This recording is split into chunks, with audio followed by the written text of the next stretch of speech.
Welcome to the Credit Clubhouse podcast, a deep dive into the world of credit markets and alternative finance. Before jumping into our next episode, we have an exclusive offer for our listeners. Just head to dealcatalyst.io, pick any event, and then enter the promo code CREDIT at checkout. This will provide you 10% off any ticket to any conference. This offer is limited to the first 50 ticket buyers. Don't forget, we want you to follow the show, rate us, and leave a review. We encourage your feedback, and we want to hear from you, the listener. The next episode is presented by 9fin. Every day, you're making decisions that matter. Which credit to buy, which deal to pitch, which covenant terms will hold. You need the right intelligence, you need it fast, and you need to trust it. That's where 9fin comes in. One AI-powered platform with complete visibility across public, private, and distressed credit, built for how credit teams actually work. Head to www.9fin.com/demo to request a 30-minute personalized demonstration. Again, that is www.9fin.com/demo. And now, on to our next episode. Welcome back to our latest installment of the Credit Clubhouse. As always, I'm your host, Todd Anderson, head of content and programming at Deal Catalyst. Joining me today are Russell Korn and James Dewey from Fulcrum Diligence. Guys, it's nice to see you again. Really appreciate you taking the time, and looking forward to our conversation. Hey, Todd. Nice to see you. So, the conversation today for the audience purposes is going to really focus on kind of fraud and due diligence. But before jumping into, the kind of the meat of the conversation, tell us a little bit about Fulcrum. How'd you ultimately come up with the idea? What is Fulcrum Diligence? Maybe just give us a little background. Yeah, sure. So, look, I was in the military till 2003, which is a long time ago now. And I got out of the military and joined Prudential, the big global insurer. And I was working in their security team. And then I began in that role to buy due diligence and investigative reports on our counterparties around the world. And I was pretty shocked by the quality and the cost. It was very expensive and very poor quality. So a couple of years later, I thought, well, if it is that bad and that expensive, there must be a business opportunity. And I joined a former colleague of mine at a company called Diligence and was there until 2010, and then kind of went solo in 2010. I worked alongside a law firm specializing in the Foreign Corrupt Practices Act and the Bribery Act, white collar crime. And then 2016, 17, my COO and I, that's Esther, decided that there was a gap in the market, and we felt very strongly that people can kind of get online and they can Google, and they can use certain search engines, WorldCheck, Factiva, Exeger, LexisNexis, all in the news at the moment because of the hammering they've had due to Claude Opus being released by Anthropic last week, and maybe we'll talk about AI later on. But I kind of felt that when you use those platforms, they actually give very poor results on the whole. You get a very difficult to interpret version of someone or a company. And they're very, very compliance specific. And Esther, my COO, and I felt that the gap in the market was essentially for very, very good, objective, fact-based research that was pretty agnostic about sector or geography. You essentially take, and James is one of our excellent analysts, we've got 20 odd analysts, you put them across data that we know we can find, whether that's behind a paywall or through a platform or on a corporate registry or in court records or in media records, wherever it might be. And you're doing an intelligence job trying to understand who Todd Anderson is. Does Todd Anderson stack up? What is it about Todd? Can we rely upon him, or is there things in there that, a potential investor would kind of be concerned over?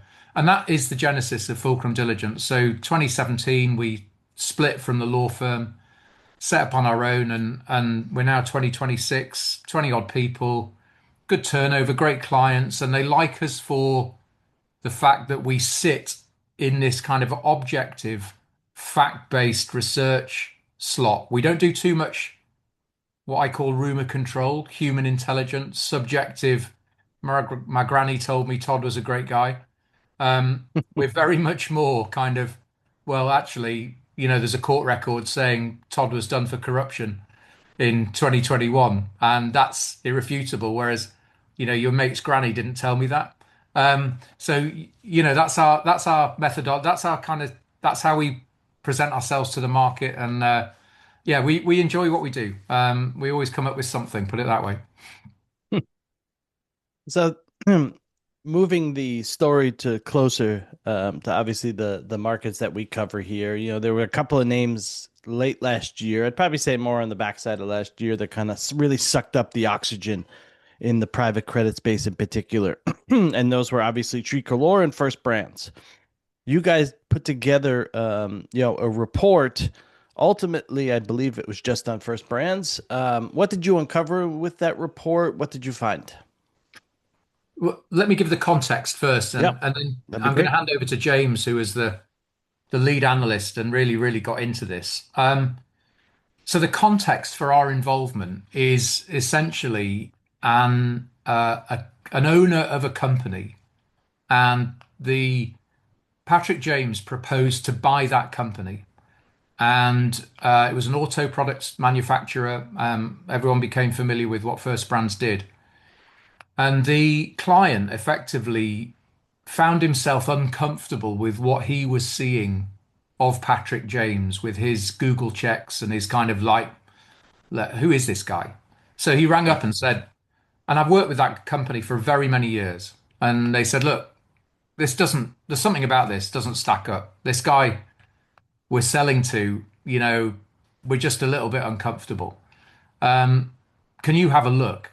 And that, of course, is the segue into James having a look and finding a very interesting picture, which we'll talk about in more depth. But let me hand over to James, and he can talk about what he found when he first was given the instruction.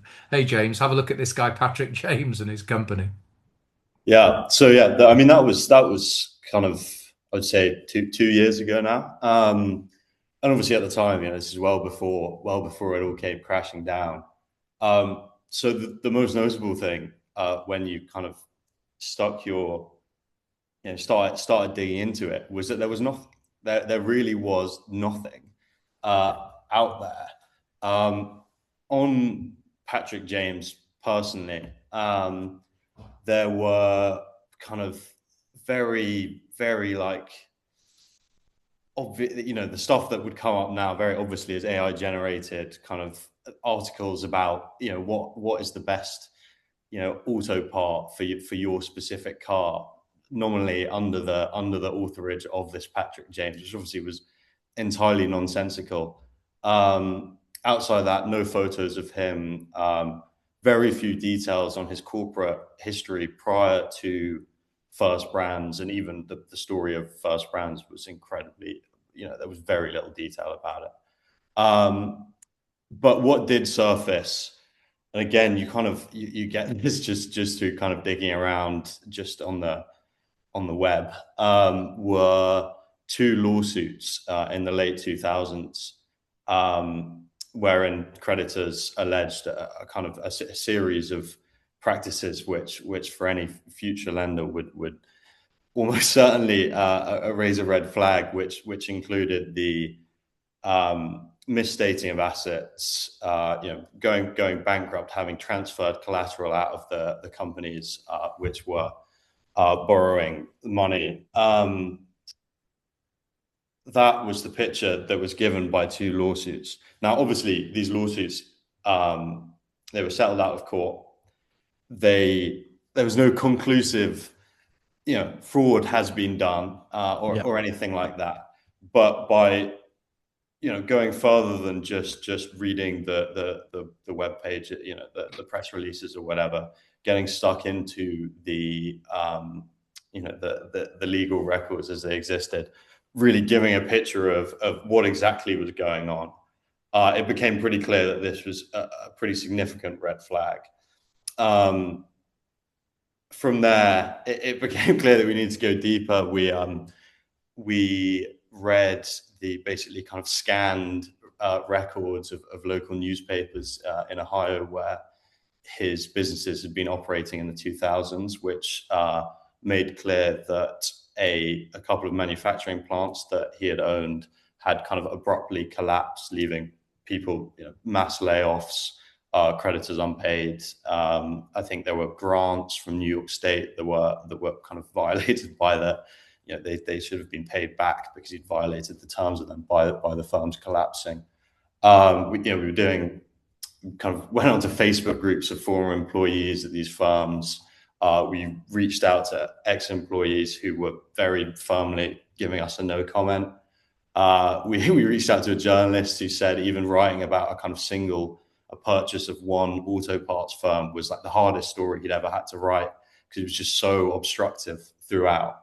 And from here, we coalesced this into a pretty clear picture of someone whose pursuit of absolute secrecy, a kind of just complete, not just my private life is off limits, but rather complete and utter secrecy over their, commercial career, was hiding significant red flags as to their conduct, particularly as it came to borrowing money. And that from, we were unaware as we did this of the scale of lending to it. And so when it all came crashing down in late August, September, Russ and I sat there and went, "Oh my God, it's First Brand." So of course it all came crashing down because, as far as we were aware, this was a firm that should not have been receiving, billions of dollars worth of credit.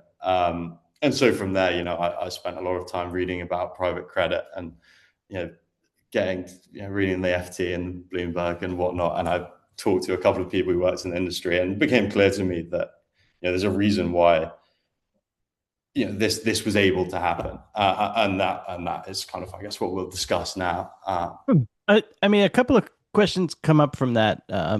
If you even widen it out beyond this individual person, how common are some of these issues, whether it be what their online presence is or isn't, or you mentioned Facebook groups and lawsuits.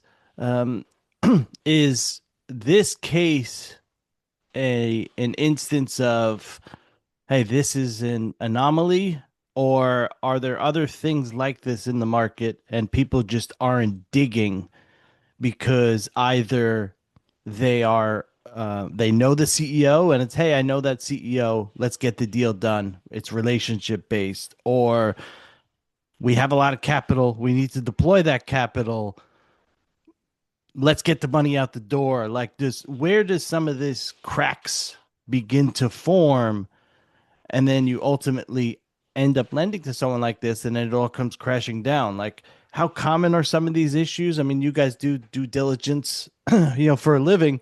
Where does some of this land?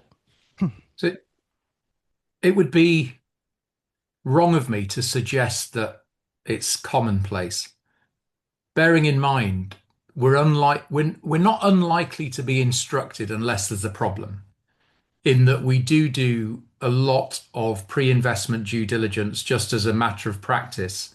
Yep. For our clients who've become used to saying, you guys take a look at it. You've got no skin in this game. We're relatively cost effective.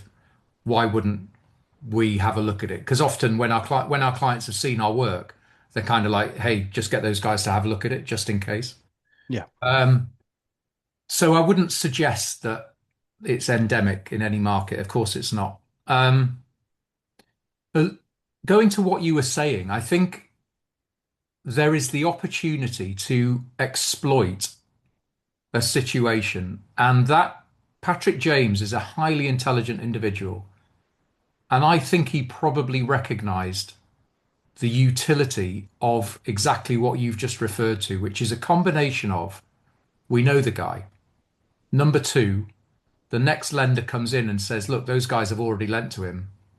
What's the problem? Yeah. Then Credit Fund 1 has already lent to him. Credit Fund 3, 4, 5, 6, 7 have followed in. Now it's up to $500 million. Credit Fund One comes round again and says, well, we can't really get out now.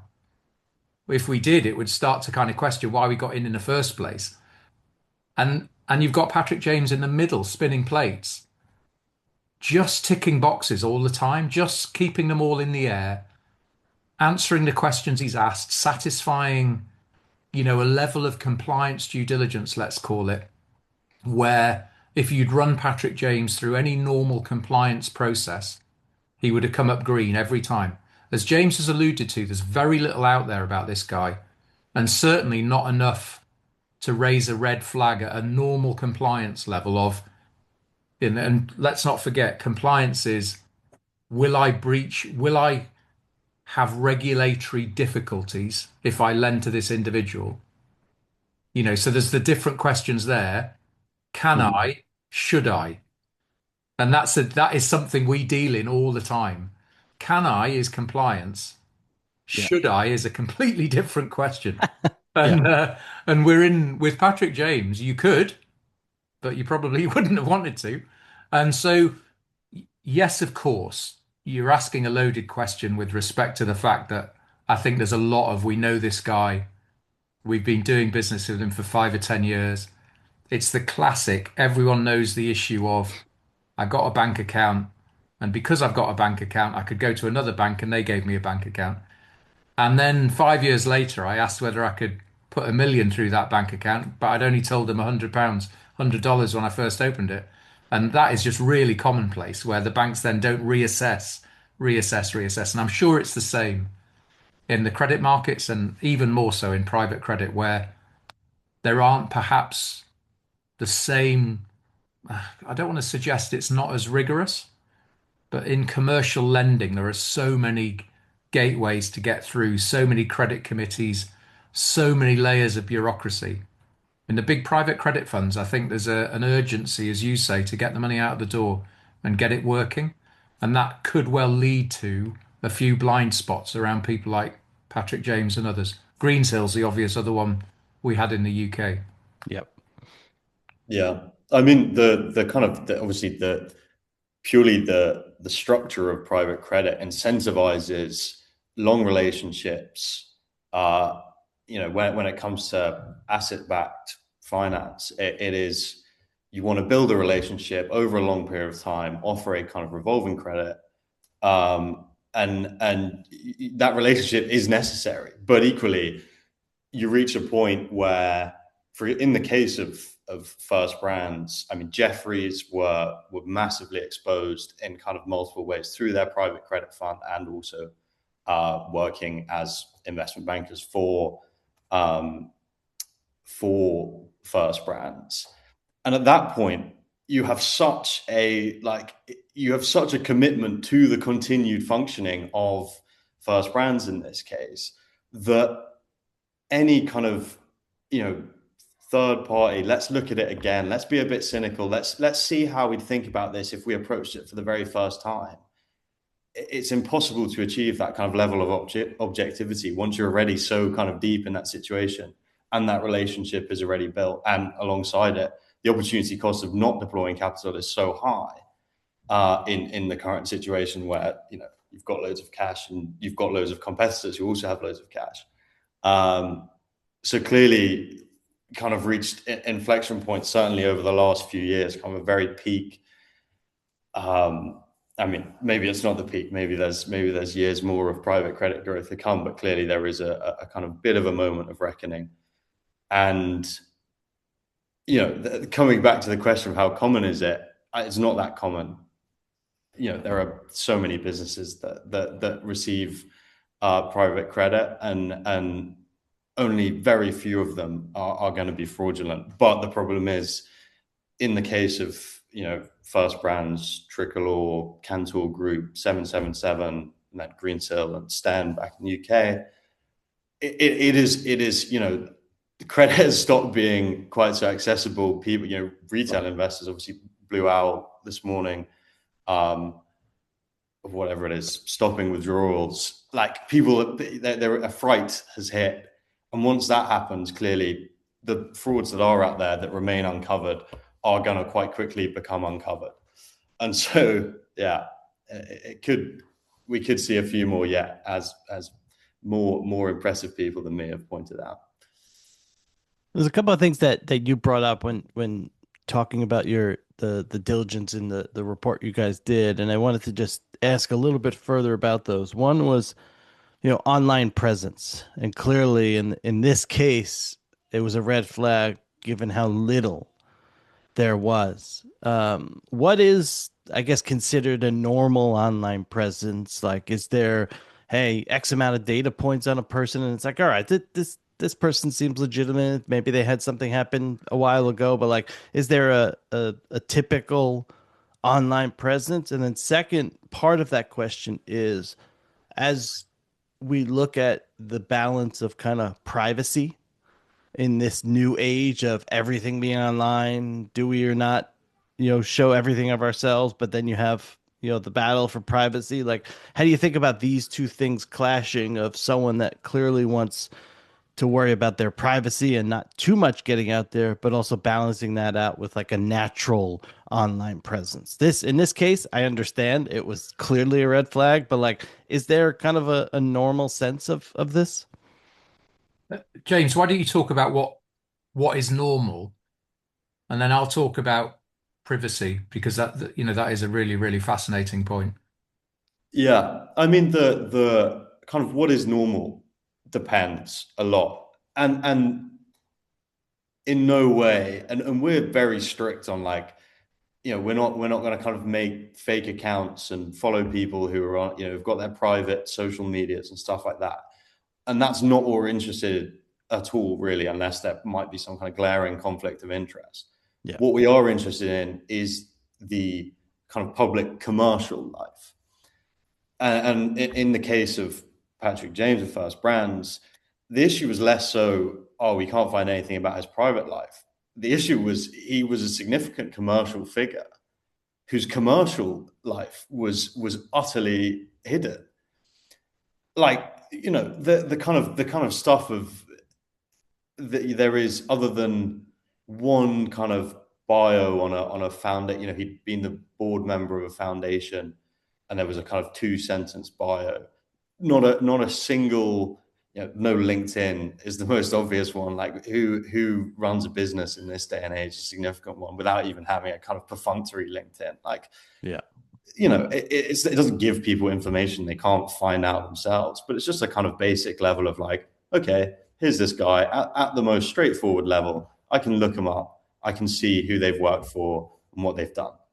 Like, you'd want to see that. It'd be nice to see if there's a photo of them, and a bit of a record of what they say on their LinkedIn is true. If there's a photo of them at whatever former company, you're happy with that. That's enough to say, okay, this person exists, and they work and they do what they say they do.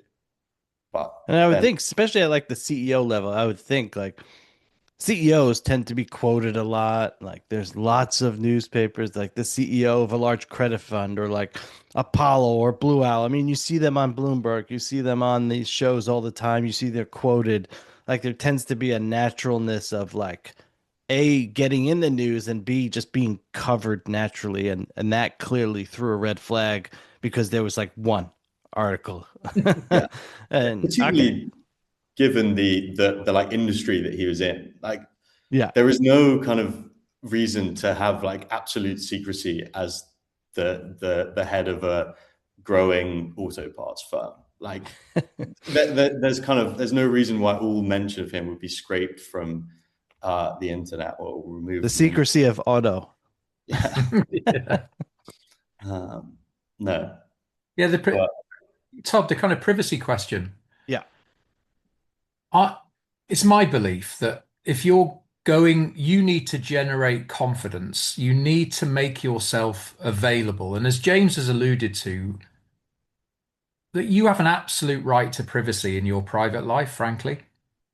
Private life should remain private if you wish it to. There are plenty of people who splurge their private life all over open source and open media, and that's fine. But as James says, you do not need to offer visibility of your private life.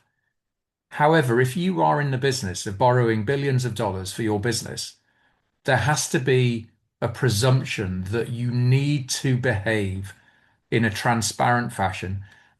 Of course, by definition, transparency requires that there's something out there that you can look at. Transparency isn't invisibility, it's different. Transparency requires some verifiable facts, some position you've put yourself out there, you've talked about your business. What you've said about your business can be validated in objective, fact-based research. There's not a discrepancy between the two, et cetera, et cetera. So I think in this modern era of the argument over privacy, we can differentiate between commercial life and private life. And if you're very, very prominent in the commercial world, you're taking money from other people.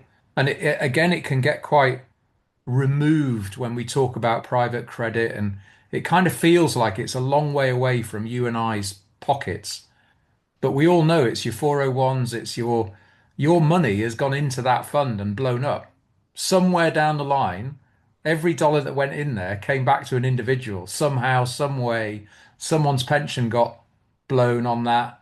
And Yep. that's where I think you need to be, as a prominent individual, borrowing money ultimately from you and I, not some removed idea that it's an institution that doesn't matter. You need to accept that, well, I need to be visible. I need to give people the reassurance they require before they invest in my businesses. So you'll sense I'm very much on the side of privacy in your private life, fine, but transparency in your commercial life, please. The other piece that you mentioned, James, when doing the research for this report was obviously the previous litigation that you had found, and I'm curious just about the question around litigation. There's lots of things that are either NDA or settlement, or stuff is out of court, or stuff has been in court. Like, how are some of these things viewed? Does time give you a kind of a sense of like, all right, this was so long ago that maybe it doesn't impact this? Like, it feels like there can be a lot of subjectivity in looking at some of this stuff, especially if it's not all equally public in terms of a court filing versus out of court settlement versus NDA that you might get a hold of. Yeah, I mean, like, one of the things when it comes to litigation is that you have to be willing to spend a lot of time reading quite complicated or boring or whatever legal documents, and a lot of it is completely superfluous.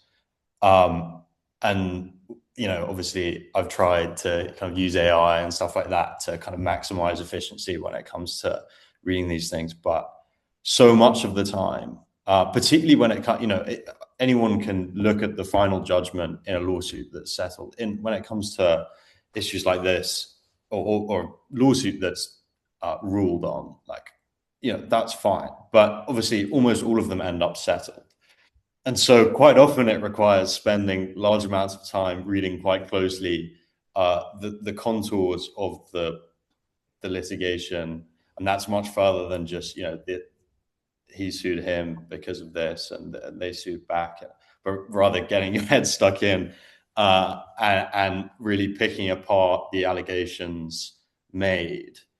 A lot of it is just kind of, I've read so many that you start to get the hang of it. And ultimately, I can't tell you that Patrick James did what he was accused of in the late 2000s. What I can tell you is that, two credit funds or two creditors who seem perfectly reputable were willing to make some quite serious allegations against him. And then he spent the next 15 years trying to cover it up. Like, it's enough to demand an explanation. And so, yeah, it's a combination of spending a lot of time reading stuff and digging around.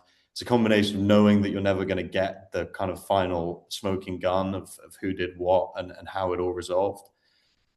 And it's a combination of experience, but also it's like, if I can give the client the strongest idea of what has happened here, they're going to go into a meeting with the next Patrick James knowing which questions to ask, so that they can receive the level of transparency that would be required to invest or lend, or pull away instantly.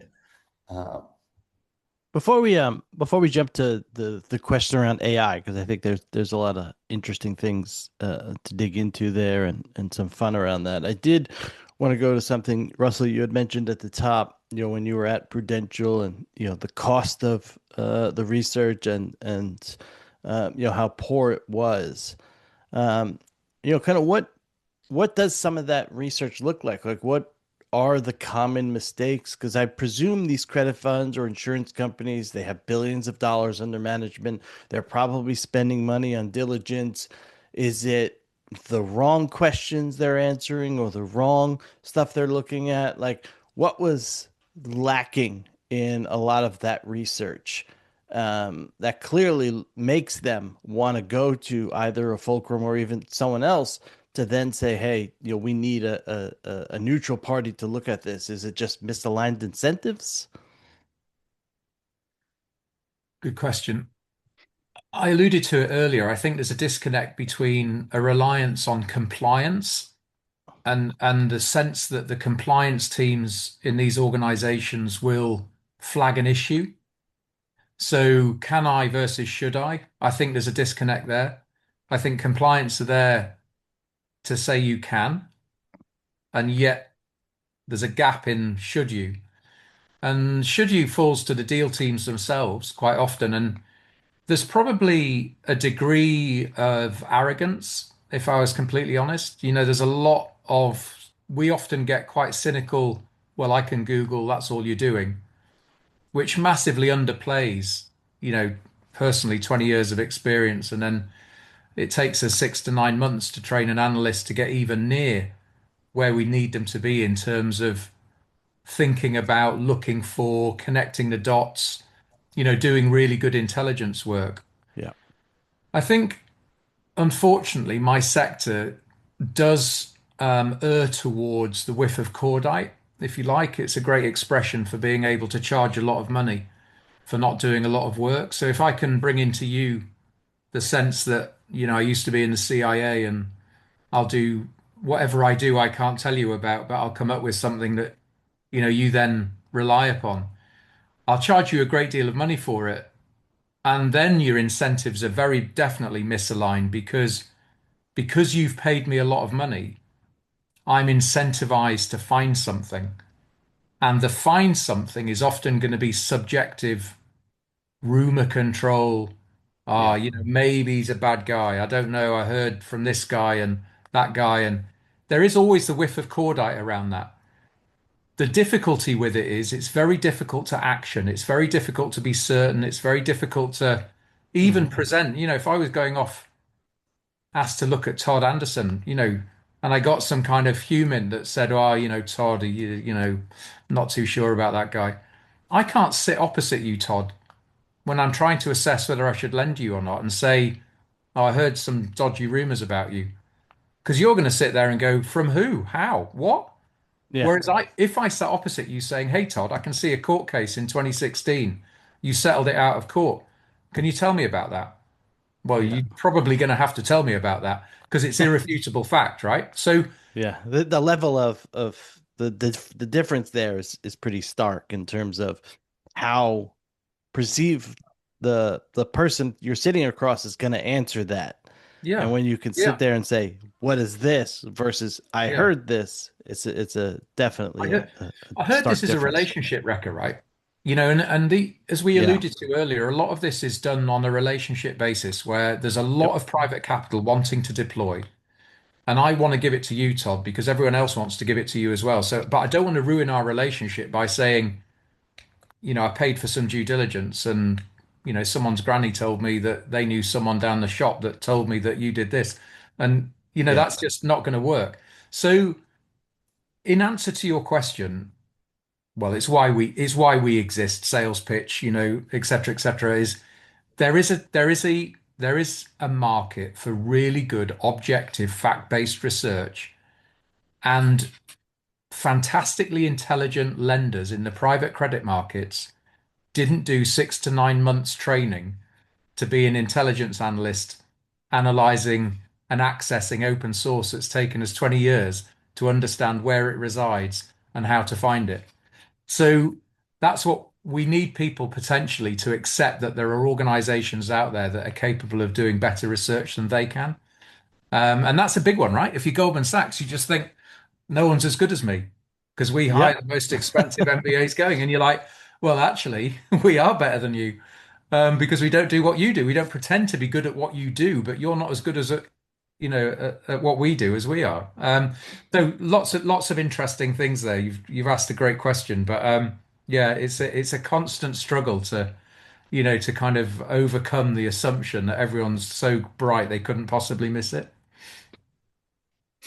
Now to the topic of AI, Mm. because I presume people can also argue AI can answer that question we My just had, my goodness. but also AI can, on the opposite side of the table, can also create a story around the person that conceivably can create this online presence of, hey, I'm great, I'm trustworthy.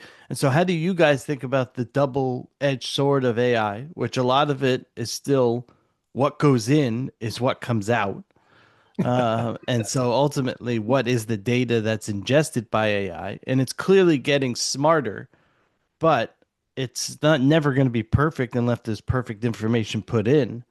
And so, how do you guys balance this rise of AI on both sides of the question that we've kind of been asking throughout this podcast? But let me Um, go first. I'll let James talk from an analyst's perspective. Yep. The questions you ask are really difficult because they have about each one of them has about five different ways of answering it. Um, my goodness, this is the zeitgeist, isn't it? AI is amazing at processing vast amounts of information and summarizing it, as you've alluded to. The problem is the quality of the information it's looking at. And so if you ask too much of it, if you ask it for an opinion, if you ask it for a view, you need to be incredibly confident about what it's consumed to offer you that opinion. Um, it is very, very difficult. Local language models are really good, where you populate the database that it's going to search and you're confident of everything that's gone into it. It's clearly got a massive purpose in that respect. It's amazing, kind of time saver. As James alluded to earlier, you can, get through so much more research utilizing AI tools. Yep. I think depending on AI for a view without controlling what it's looking at. And again, I'll just could talk all afternoon about it, but the couple of observations we've made recently, and one of them is I attribute to James, actually, to his credit. He said in a conversation we were having about it, I don't think he realized the significance of what he said at the time. AI just can't be cynical. And I talk at a lot of conferences about AI, and one of the observations I make is that when you read something written by AI, it is utterly compelling. It's 100% confident all the time of what it's telling you. It's the way it writes. Every one of the AI models writes in the same way, really, really confident.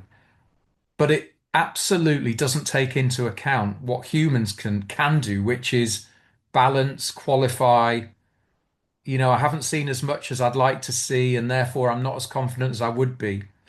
And that is the point James made. It's not capable of being cynical. So I'll hand over to James because he deals with it day to day, day in, day out. But I think you've touched upon probably what's worthy of another podcast entirely, talking about AI and the role Indeed. it has to play. yeah, no, I mean, I've spent a lot of time working with, obviously like basic, just chat AI, and a lot of time with kind of the specific proprietary applications that are used for our industry, and across them is that same point about, and we'll go back to the first brand's example of, if I ran this guy through it, it would tell me he's great. it would tell me he knows a lot about which auto parts to go in which car. Like that is the kind of limit to which it can give you stuff from. And so particularly when it comes to commercial due diligence, everyone out there will have articles extolling their praises. Their LinkedIn will say they're a great, XYZ, and that, these people recommend them, and this, that, and the other. And their website will say this. And just by sheer volume of kind of made up endorsement, they can effectively overwhelm even the kind of proprietary, like really specialized stuff that is supposed to be very good at this. Whereas I can, look at this and immediately, like much faster than the AI can immediately go, this is nonsense. This is so useless to what I'm trying to answer. And I think that kind of, it's in particular the degree of source scrutiny and the kind of, the very, history graduate degree kind of, what does this source mean and why is it telling me this? And only from there can I start to build my conclusions. And so that kind of mixture of cynicism and understanding the context within which each source exists is something that so far I've been massively underwhelmed by in terms of AI, which I think is actually increasingly really useful at some of the other parts of my job, concerningly. But that stuff, it just hasn't, and I don't know what, I'm no specialist. I don't know. Maybe it will be able to do that in the future, but at the minute it's really, really lacking in that ability to the kind of human context within which I read all of the things that I read that underpin my analysis. Before we jump to some final fun questions, a little rapid fire as we end. I mean, just broadly speaking, obviously, when we think about some of these fraud issues and contagion in the market, I think, James, you mentioned inflection point in private credit. I mean, does finding cases like these ultimately help the market? Because these are a handful versus hundreds and hundreds. And it maybe can adjust things before we get to a full contagion. I mean, that's why, you guys do what you do. I mean, that's the name of diligence, is to catch it before we get to a really bad place. But ultimately, stuff like this does and is healthy for the market, I would think, right? Yeah, I was thinking that as we were talking earlier on, that the private credit market lacks the kind of Hindenburg research that the equity markets has. The short sellers, the kind of exposures, the equity markets are implicitly a bit more liquid and a bit more kind of, there's people on it looking for those kind of holes. Whereas private credit, clearly, you don't have the same liquidity in play. You don't have the same kind of, what would it be? The kind of, you don't have people exposing those, incentivized to expose the holes. Yes, I think you're dead right. Finding a few kind of corrects everyone. They then ask better questions. They look harder. They recognize they don't want to be another, kind of first brands. They don't want to be another green sale. But the other reflection I've had is that, fraud and this kind of thing is as old as the hills, isn't it? It's as old as lending itself. So, we would be ludicrously arrogant to pretend that there wasn't going to be another one next week and another one next year and another one after that. And we're all going to sit around again in a year's time going, oh my God, how did no one see that coming? Yeah. What did we miss? You're Bernie Madoffs, you're kind of, it just goes on and on, right? So you're always chasing your tail. And yes, hopefully this type of, kind of story helps the next one not happen and protects all our pension funds. But there will be another, and we won't know where it's coming from. Yeah. So we have just a couple of minutes left. I'd like to end with some fun questions. So first one, favorite sports team and/or hobby? James, you go first. I am a fanatic for the Northampton Saints rugby union team. Might be slightly alien to most of your listeners. Yeah, probably a little bit. Russell, any favorite I am sports team and/or hobby? Oh God, I am cursed with Leeds United.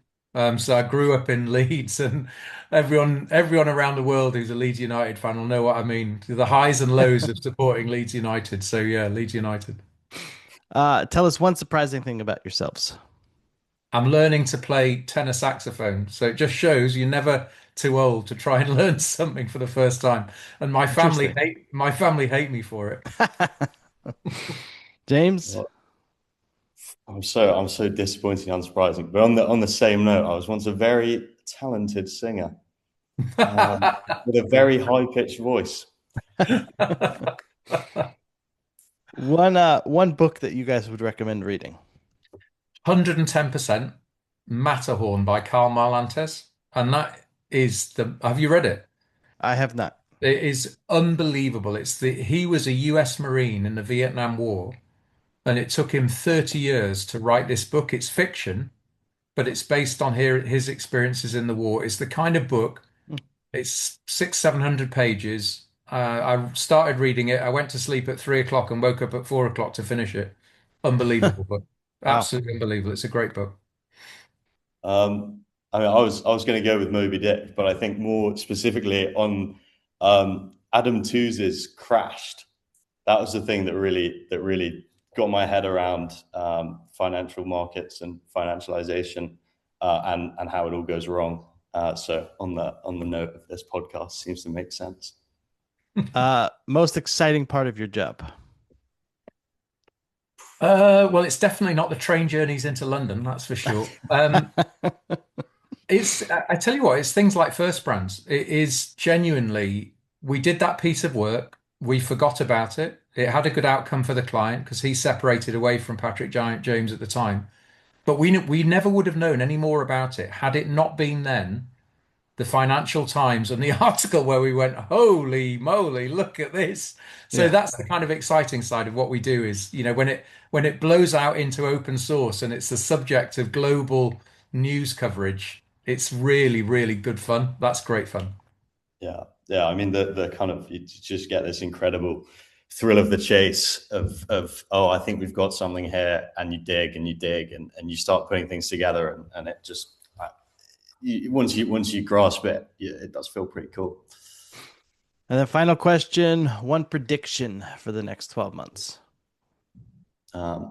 We win the World Cup, first of all. Yeah, right. That's absolutely 100% going to happen. Then we'll go regime change in Iran and Cuba. Wow, big handful. No. I'm going to go, there will be another First Brands in the next 12 months. None of us will have seen it coming, and everyone will say, why not? I was going to say there's going to be a run on AI. But man, that would be a brave statement given the billions that are going into it. You almost look at the investment going on there and just think it's similar to First Brands, where everyone's on the kind of merry-go-round and they can't afford to get off it. Indeed. Well, gentlemen, I really appreciate your time. So thank you for joining me, Russell and James. Wish you guys continued success, and maybe we'll get you back sometime in the future if there's another First Brands and you guys uncover that one. Brilliant. Thanks, Todd. It was great talking to you. Yeah, really appreciate it. Thank you very much. Really enjoyed that. Cheers. Thank you for listening to the Credit Clubhouse podcast. The Credit Clubhouse is brought to you by Deal Catalyst, the leading capital markets events and market intelligence company. For more information on Deal Catalyst events, surveys, and a whole lot more, please head to www.dealcatalyst.io. Thanks for listening. Until next time.